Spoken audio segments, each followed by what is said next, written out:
Episode 36 is a continuation of episode 35. So, before proceeding with this episode, I would kindly request you to first listen to episode 35 so that you'll be very well connected with our conversation in this episode. Thank you very much. Enjoy the episode. I believe Iran, not to mention, I would say, in an explicit manner, but because we are sticking to this topic. But I would briefly like to mention there have been associations, with North Korea and of course Russia as well. We have seen through the Ukraine war, but I believe Iran's steps have been causing a lot of regional destabilization, or possibly it might even cause, in the future, that might shape the continent in a much more different way. So, do you believe there is an involvement of foreign intelligence agencies in the Israel-Palestine conflict, and if yes, then what can be the potential consequences for the regional politics? Because I believe Middle East, is a complete, it's near to Europe and Asia. It's a kind of, I would say an economic hotspot as well. One wrong move can actually destabilize the region for years. So, what is your Yes, what is your it's a thoughts good on this? it's a good question. We don't have, strong evidence the Okay. Iranians have been able to infiltrate into the internally to Israel, to the decision makers, circles, and so on. We don't think so. Okay, we think that they are not in that stage. Obviously, Russia for many years are interested in what's going on in Israel because they look at Israel as a close friend of the United States. But Yes. but Israel is a target from these countries, but to execute terrorist attacks in Israel after Israel attacked their nuclear scientists and so on. But most of these attacks have been Yes. were not fulfilled, mainly because of the good intelligence, preventive intelligence counterintelligence that we had before the Iranians were ready to execute it. So from the point of intelligence, we look at Iran as an enemy with a strong capability, military capabilities, but we don't see that they are very strong in intelligence gathering about Israel. Yes. We don't have these signals up to now. Obviously, the Hamas and Hezbollah, they are using signal intelligence in order to listen to what's going on in Israel, and they are gathering open source intelligence and so on. So that's something that we know, but we believe that they didn't have an infiltration into sensitive installation in Israel, and they are far from that kind of a standard of intelligence. But we have to be skeptical. We have to always to think, okay, what happened if we are wrong? Because when we look at the attack of the 7th of October, we saw that, for the gathering of information about the installation in the Israeli border between Gaza and Israel was excellent. They knew everything. They knew where are the cameras, where are the positions of the soldiers. They knew what are the weaknesses of the wall that Israel have built between Gaza and Israel, which cost us $2.5 billion. It's a huge wall, by the way, much bigger Yes. than there was between East Germany and West Germany. And it goes also deeply into the ground for around 30 meters in order to avoid the tunnels, attacking from Yes. tunnels. So we saw that they have watching us very carefully for a long time. Their analysis seems to be quite good, and when they attack, they were, for example, they have established around 15 gates in the Okay. fence, in the wall, and through there the Panzer forces. 15 gates, it's huge, it's a big number, and it shows that they have capabilities, and we don't have to undermine their capabilities. Okay. And I'm coming to the question of the technology as well in the further part of the Good. conversation. That's good. That's Yeah, good. but firstly, I'd like to take a step a little bit back and focus on the synergies between intelligence agencies and policymakers. So, how Okay. do you think it has influenced the handling of the current conflict? The synergies between Um, policymakers and intelligence agencies. we want to believe, okay, and I'm very careful about it. We want to believe that the military establishment in Israel is not influenced by the politicians. We want to believe so. Yes. And we want to believe that the national intelligence estimates are done independently. And Yes. but it seems that maybe I'm too optimistic, and I tell you why. I'll give you one example. Okay, Yes. at one stage, the Israeli government decided a year ago, that the in Gaza as well as in Judea and Samaria, they are Palestinians, and they are the same. Yes. From the strategic point of view, Israel didn't want in order to weaken the Palestinian Authority, the strategy was to build a rift between the Palestinians in Gaza and the Palestinians in Judea and Samaria.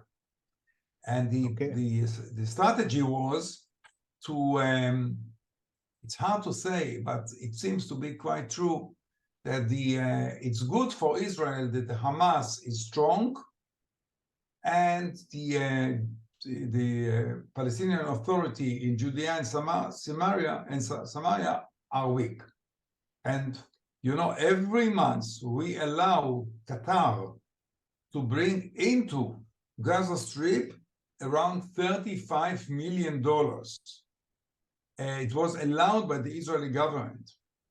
And if you accumulate all the sums of dollars which have been entered to the Gaza is around $1 billion, okay, in the last year or two, and this helped them very much to build up. They have huge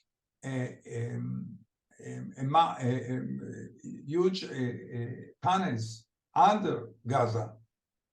It is estimated around maybe 315 kilometers altogether. It's something huge, and part of it has been come from the funding from Qatar, which originally was in order to help the people of Gaza, who are very poor, and around 50-60% of them are not working. Okay, so the question is, if this was the policy, the strategy, how comes that the Israeli intelligence community, the Israeli security establishment didn't inform the government that this kind of strategy is actually threatening the security of Israel? And it didn't happen. So it seems that there was a kind of influence of the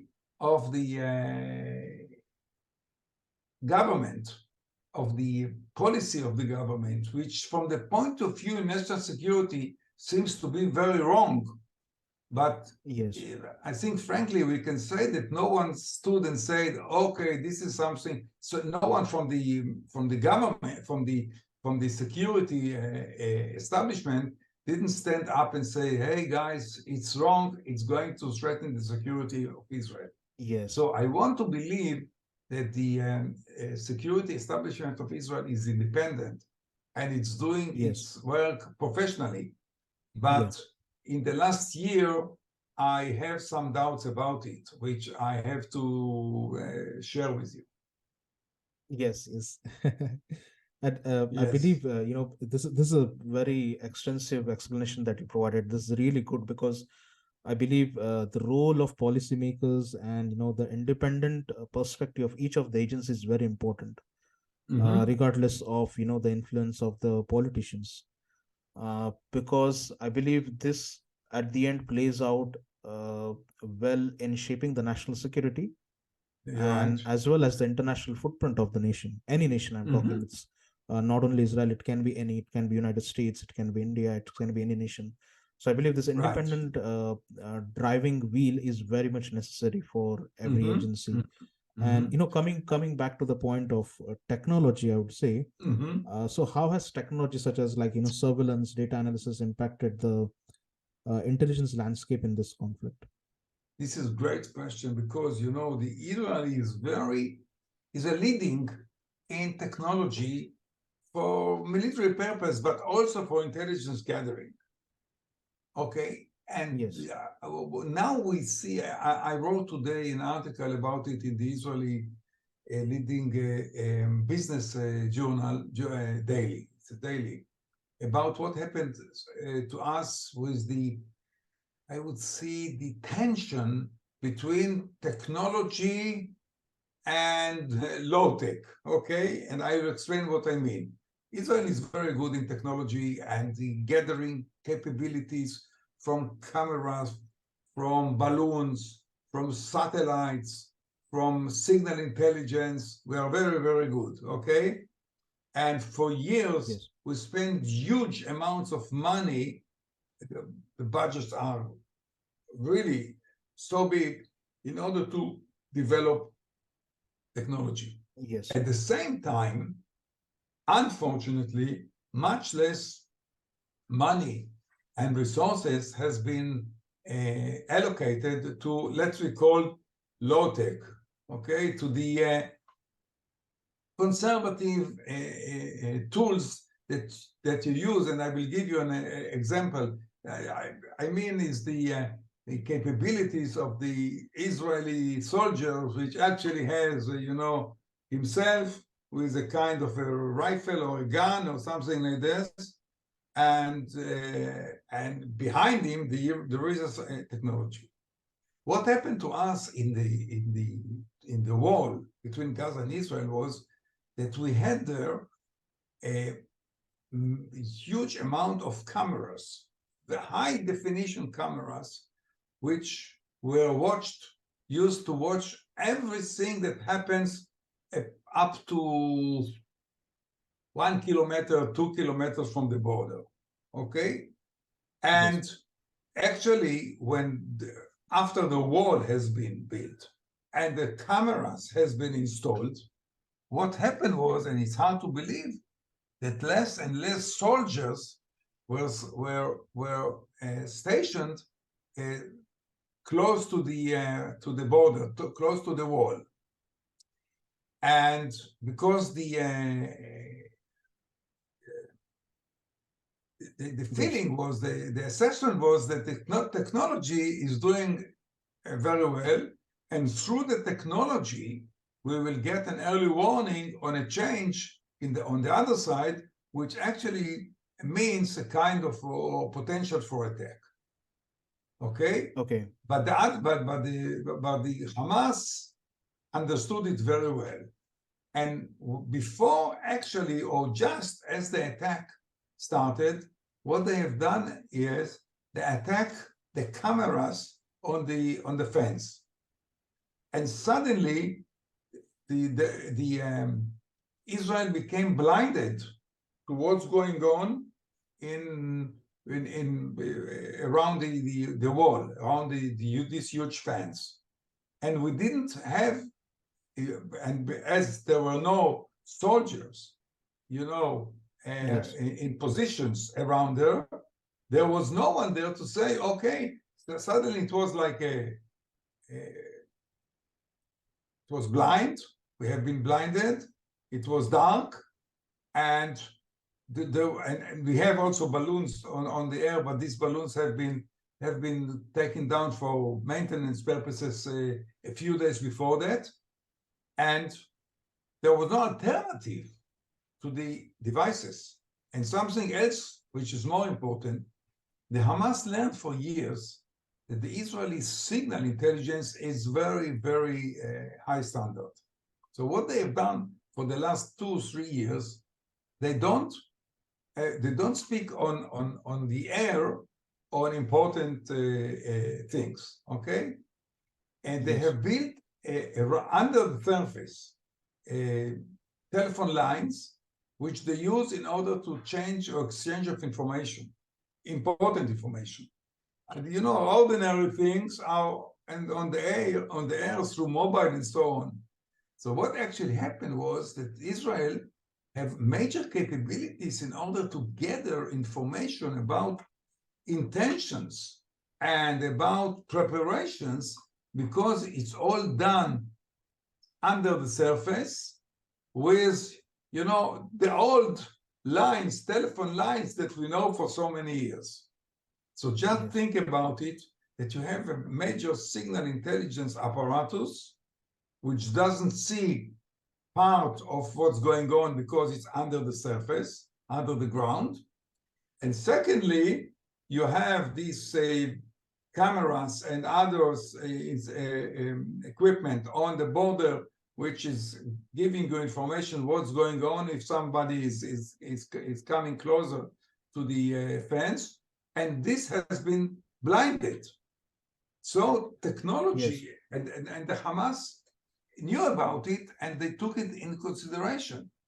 And actually, when they broke the wall in 15, opened like 15 gates in the wall, there was no soldier in order to stop them. And it took quite a long time, a few hours on that day, in order to understand what's going on. So relying too much on technology is so dangerous. And because, you know, Israel is like a startup nation, the reliance on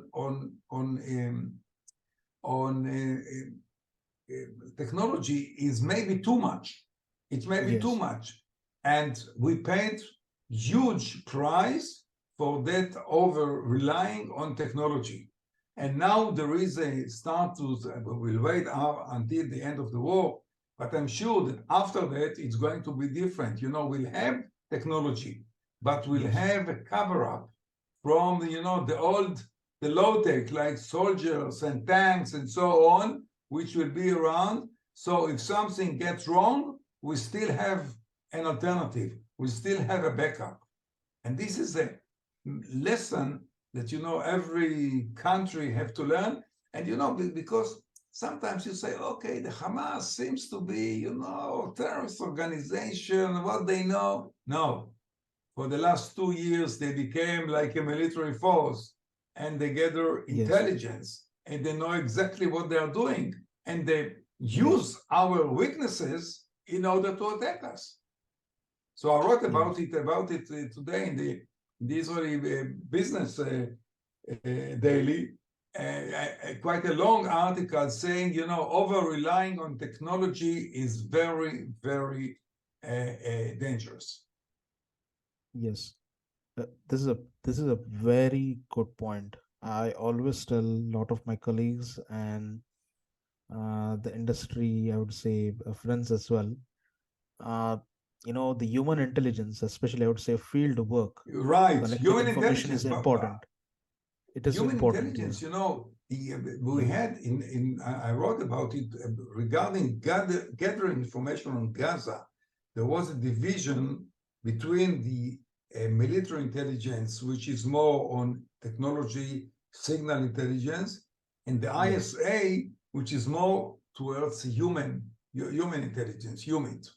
And unfortunately, on both the human and the SIGINT, we failed. Because if we had a super agent in Gaza, he would tell us in advance that something is going to happen. No, you don't need super agents. You need some agents that have been trained for it and are ready for it and are briefed by the Hamas and but we didn't have this. We didn't have good humans. And as I said to you about the signal intelligence, they knew that we have an advantage there, and that's why they have installed all their equipment under the surface. So we found ourselves, in a terrible situation, and we were not aware of it until the 7th of October. We were like, it's something in our mind. It's not, it's not that people like technology. It gives them a good feeling that you get a lot of information and so on, so on, so on, so on. Okay, yeah. But sometimes when the technology doesn't work, you don't ask yourself, do I have a cover? Do I have an alternative? Yes. Do I have something to cover if the technology is not working? Yes. Yeah, I completely agree with you on this. Absolutely. It's very important that, people learn to do this. But I hope, because I would say, at least for my generation, at least, the old school intelligence, human intelligence is still, thriving. But I'm not sure about the future generation. Yeah. You know what saved Israel in 1973, where we were lucky that 2 years before that, a very senior person from who was very close, really very close to the president of Egypt, Sadat, he volunteered to work for Israel. And he gave us, a year before, October 1973, he gave us the full, a book, which included the war plans of the Egyptians that didn't change very much until a year later. And this saved us. Yes. And, just, I would say, taking a little bit a step back and zooming out from this conflict. And this is for, in general, for, I would say, the security of the Middle East and the regional politics as well. From that point of view, this is the final question in the line, because we are approaching the end of the podcast now. So what are the long-term consequences of intelligence failures on regional security and stability in the Middle East, from your perspective?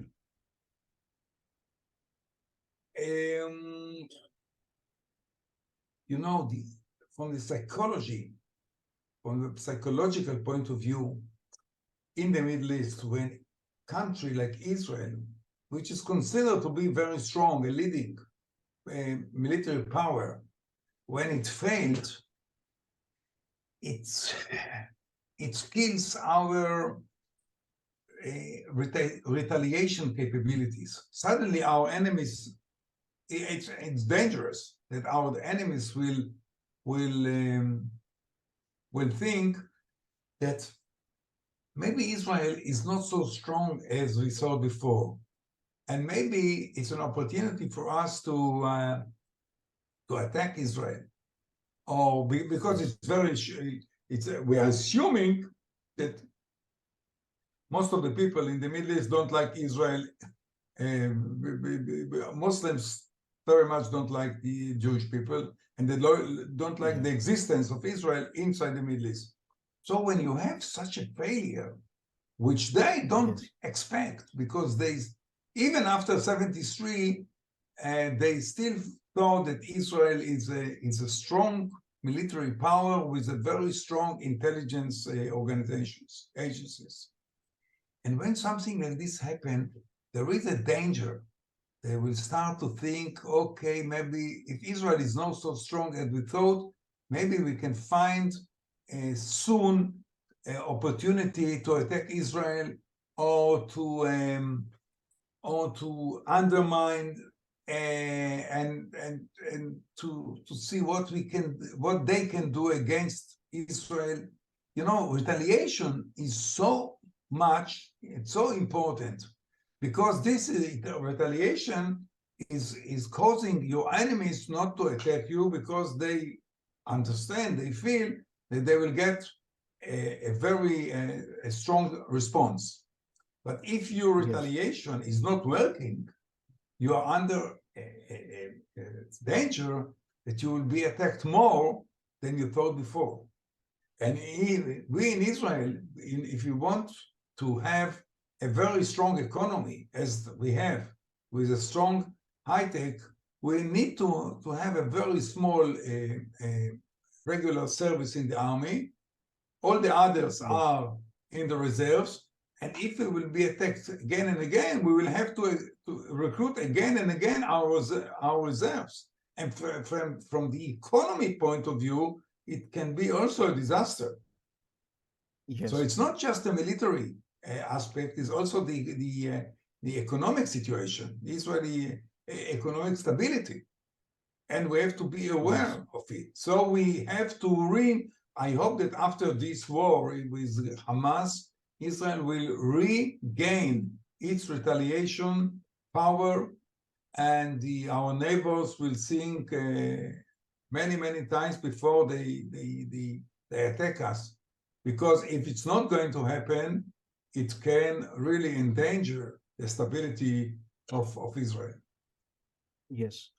And, just to kind of, I would say, close off the session, the last question, I always skip it for the students, because there are a lot of audience from the student segment as well, the researchers, people who are doing the PhD at the moment in the intelligence and security domain. So this question is specifically for them, and you as an expert, having such a vast experience for several decades, I would say.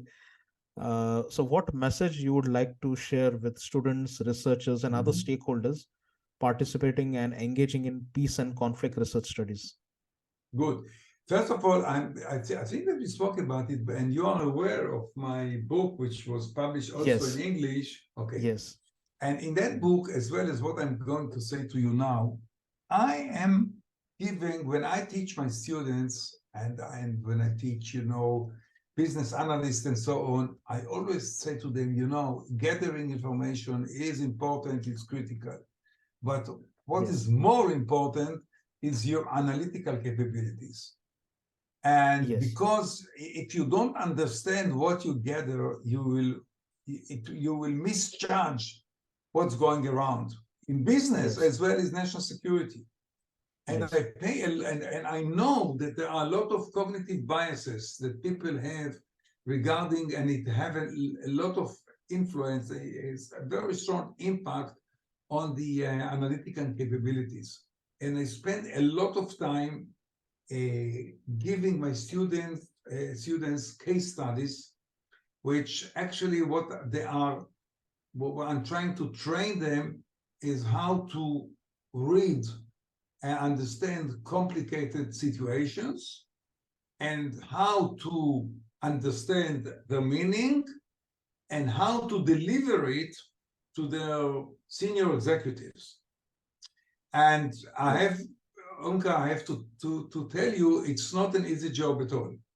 Because people I always get people say to me, I don't have enough information in order to analyze a specific situation. I said to him, okay, that's what you have. Don't think that you have, you always will need more information. But what you have quite often is enough in order to create a high quality analysis.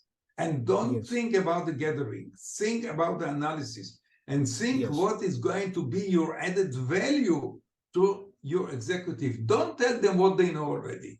Tell them, give them another angle, give them another perspective. By the way, don't bother with if you know what they think. You have to share with them what you think, and don't try to satisfy them. Many executives like very much that the people will satisfy them and will say how strong and how good and how clever they are. Don't think so. You have to be professional.